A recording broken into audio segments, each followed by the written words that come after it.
Olá, alunos e amigos da Frater Luz, sejam todos vocês muito bem-vindos ao nosso mais novo encontro. E nós estamos aqui numa série de aula tratando da liderança cristã. Na última aula, nós abordamos e definimos o que é liderança e o que é líder. Falamos também das características de algumas lideranças, alguns estilos de liderança. E hoje nós vamos tratar das técnicas de um bom líder. Um bom líder ele possui algumas técnicas vitoriosas. Quando a gente fala de técnicas, não há problema algum, mesmo dentro do contexto cristão, utilizar esse termo, porque são ferramentas que estão à disposição do líder para um bom exercício da sua liderança. E quais técnicas que eu quero destacar com vocês? A primeira técnica para uma boa liderança se chama comunicar, comunicação. O bom líder, ele sabe utilizar essa ferramenta. E o que é comunicar? É informar de uma maneira clara, direta e simples. Grave isso. Comunicar é informar de uma maneira clara, direta e simples. É comunicar a visão da necessidade de conseguir o objetivo. Quando eu falo dessa ferramenta de comunicação, o bom líder fica atento quanto a isso. Primeiro, que a visão que o líder tem do trabalho, ela não pode ser imposta. O erro de muitos líderes é querer impor a sua visão. Uma visão imposta, ela provoca divisão. Agora, uma visão assimilada, e ela só consegue ser assimilada quando acontece uma boa comunicação do líder. Se as pessoas não estão compreendendo o que você está dizendo, o problema não está nelas. O problema está em você que não está comunicando corretamente.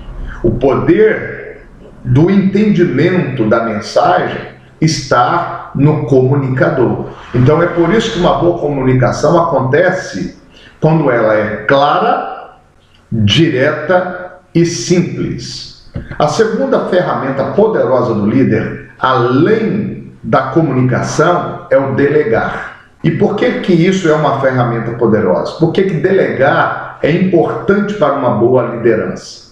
Porque delegar significa acionar os recursos dos seus liderados. Ou seja, ninguém trabalha sozinho.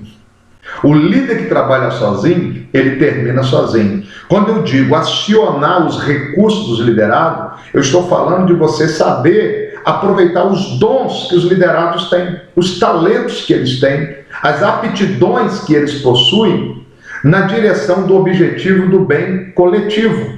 É fazer com que 1 mais 1 seja igual a 3 e não 2. É organizar as tarefas e funções e formar equipes e dar liberdade a essas equipes para trabalhar. Então, um bom líder, ele delega, ele confia nos seus liderados uma responsabilidade da sua liderança. Em terceiro lugar, eu coloco como uma boa ferramenta para o exercício da liderança o inovar, o ato de inovar, a inovação. Isso quer dizer que o líder, ele aceita mudanças e novas ideias. Vou repetir, ele aceita mudanças e novas ideias. Nós precisamos entender que há estratégias que só funcionaram para um tempo. Às vezes, querer ressuscitar uma estratégia que funcionou 50 anos atrás, não vai funcionar nos dias de hoje. Então é preciso ter uma mente aberta, estar disposto a aceitar mudanças e novas ideias. A única coisa que o bom líder não vai ceder é quanto ao objetivo. Você não vai abrir mão do objetivo, mas pode abrir mão de uma estratégia. É igual a parábola do semeador. Ele viu que lançar semente na beira do caminho, lançar semente no meio dos espinhos, no meio das pedras, não funcionou.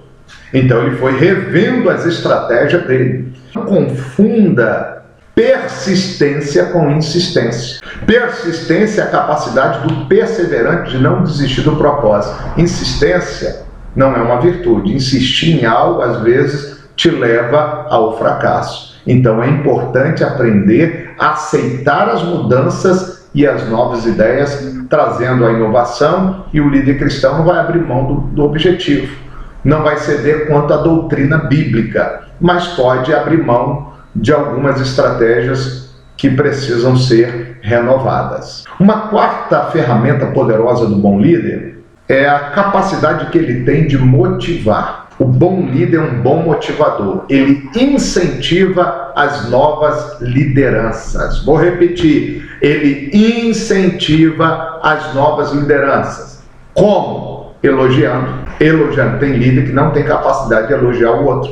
Tem líder que não tem capacidade de reconhecer a virtude do outro. Ao invés de elogiar, ele tenta detonar, ele tenta paralisar, ele se incomoda com o crescimento. O líder maduro, ele tem a atitude de pai introdutor. É a visão de Barnabé, que apresenta Paulo para a comunidade, para que a fim de que a igreja do primeiro século recebesse o apóstolo Paulo. É a atitude de Ananias, que não teve a projeção do apóstolo Paulo, mas teve a capacidade de ir até onde Paulo estava, de orar por ele, de impor as mãos, de ministrar o dom do Espírito Santo, a fim de que Deus levantasse o maior apóstolo da igreja do primeiro século.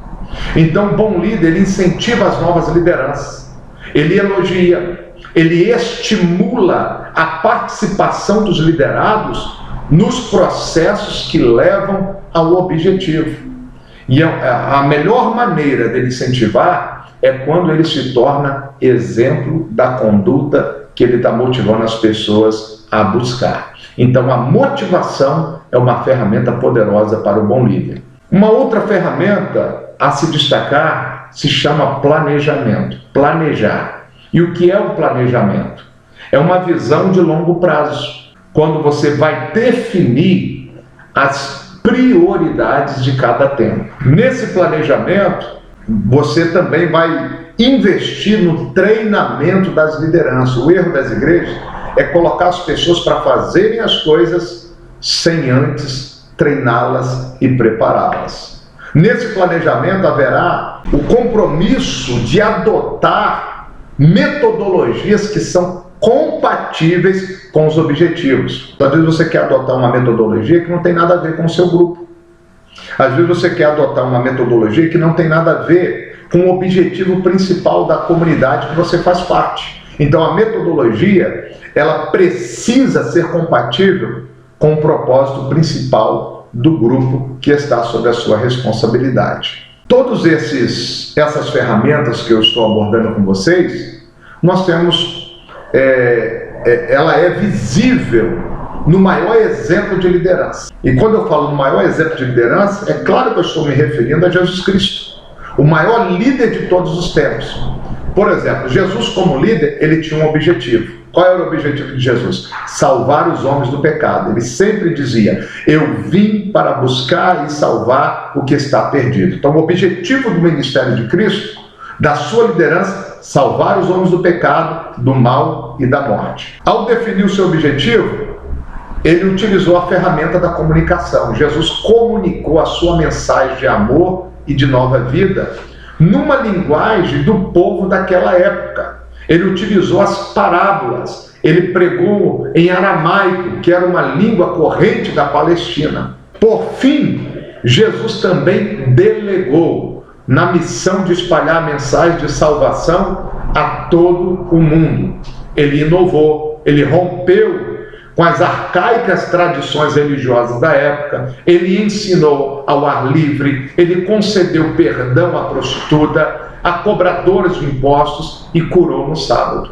Por fim, Jesus motivou. Como? Ele enviou o seu Espírito para que os seus discípulos saíssem das casas e esconderijos e foi exemplo de conduta em todas as áreas humanas. E por fim, ele teve um grande planejamento. Ele deu ordem específica: amai-vos uns aos outros, pregai o Evangelho, fazei discípulos. Escolheu 12 homens para a liderança e os treinou durante 3 anos antes de colocarem eles à frente da liderança do seu rebanho e da sua igreja. Então Jesus é um grande exemplo de líder e de modelo a ser seguido. Quais são as escalas de valores do líder cristão? Eu enumero da seguinte forma: primeiro, Cristo. Segundo, pessoas. Terceiro, igreja. Quarto, eu. Então vem em primeiro lugar Cristo, segundo, pessoas, terceiro, igreja e por último, a pessoa do líder.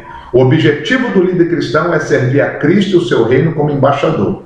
A sua prioridade são as almas e o método é missionário através do corpo de Cristo. E o menor servo sou eu. Deus abençoe a sua vida e até o nosso próximo encontro, quando nós vamos tratar das bem-aventuranças, as 10 bem-aventuranças de um líder cristão.